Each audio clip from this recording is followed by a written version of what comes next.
And welcome back to SS Unique. Director Venkat Prabhu அவர்கள் the greatest of all time படத்தில் ஒரு பழைய சாங் ஒன்று ரிமிக்ஸ் பண்ணியிருக்கோம். அது இளையராஜா அவர்களோட சாங் அப்படின்ற மாதிரி ரிவீல் பண்ணியிருக்காரு ரீசெண்ட் இன்டர்வியூல. அதாவது கரெக்டா சுச்சுவேஷனுக்கு ஏற்ற மாதிரி அந்த சாங்கை ரிமிக்ஸ் பண்ணியிருக்காங்களா. அது மாசான சாங்கா இல்லை லவ் சாங்கான்றதுலாம் தெரியல. வெங்கட் பிரபு அவர்களே ரீசெண்ட் டைம்ல எல்லாரும் ரெட்ரோ சாங் யூஸ் பண்றாங்க அப்படின்னு ட்ரோல்லாம் பண்ணி ஸ்டேட்டஸ் வச்சிருந்தாரு. ஸோ அவரே ட்ரோல் பண்ணிட்டு இப்போ அவரே வைப்பாரான்றது டவுட் தான். பட் கொஞ்சம் யூனிக்கா டிஃப்ரெண்டா யூஸ் பண்றதுக்கான வாய்ப்புகள் இருக்கு. அவர் மேபி ஏதாவது லவ் சாங்ஸ் யூஸ் பண்ணலாம். ஈவன் இளையராஜா அவர்களே தளபதிக்காக லவ் சாங்லாம் போட்டிருக்காரு. அதுவும் காதலிக்க மரியாதை படத்துல இருந்து என்னை தாலாட்டு வருவாளா அப்படின்ற பாட்டெல்லாம் யூஸ் பண்ணா வேற லெவல்ல இருக்கும். ஸோ எக்ஸாக்டா என்ன சாங் யூஸ் பண்ணியிருக்காங்கன்னு சொல்லிட்டு வெயிட் பண்ணியே பார்க்கலாம். அண்ட் அது இல்லாம ஃப்ரெஷ்ஷான சாங் வேற ஒன்று இருக்கு. அது என்ன ஜானர்ல இருக்க போகுது அப்படின்றது தெரியல. அண்ட் விசில் போடு சாங்க பிரேம்ஜி அவர்கள் வேற ரிமிக்ஸ் பண்ணியிருக்காரு. குறிப்பா அந்த சாங்கை கேட்க நான் ஆவலா இருக்கேன்.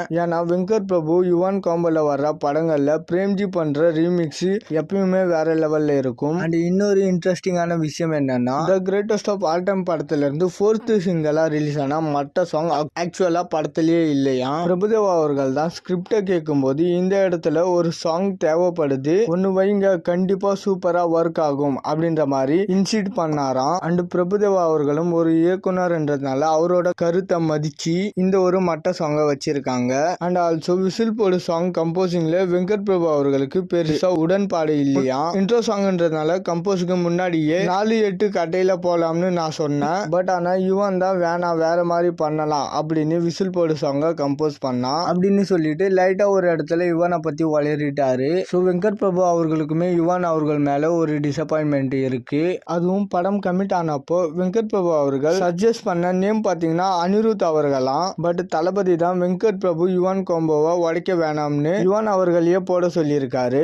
பட் ஓகே, யுவன் அவர்கள் எவ்வளவோ பிளாக் பஸ்டர் ஆல்பம்ஸ் கொடுத்திருக்காரு. அவரோட டவுன்ஃபால்ல வெங்கட் பிரபு அவர்கள் நின்றுதான் ஆகணும். The greatest of all time படம் ஆஃப்டர் ரிலீஸ்க்கு அப்புறம் யுவன் அவர்களை மேபி கொண்டாடலாம். ஸோ வெயிட் பண்ணி பார்க்கலாம். இது மாதிரி தளபதி பத்தின அப்டேட் தெரிஞ்சுக்க மறக்காம எஸ்எஸ் யூனிக் சேனலை சப்ஸ்கிரைப் பண்ணி சப்போர்ட் பண்ணுங்க. இதோட வீடியோ முடிச்சுக்கிறேன். ஓகே, பாய்.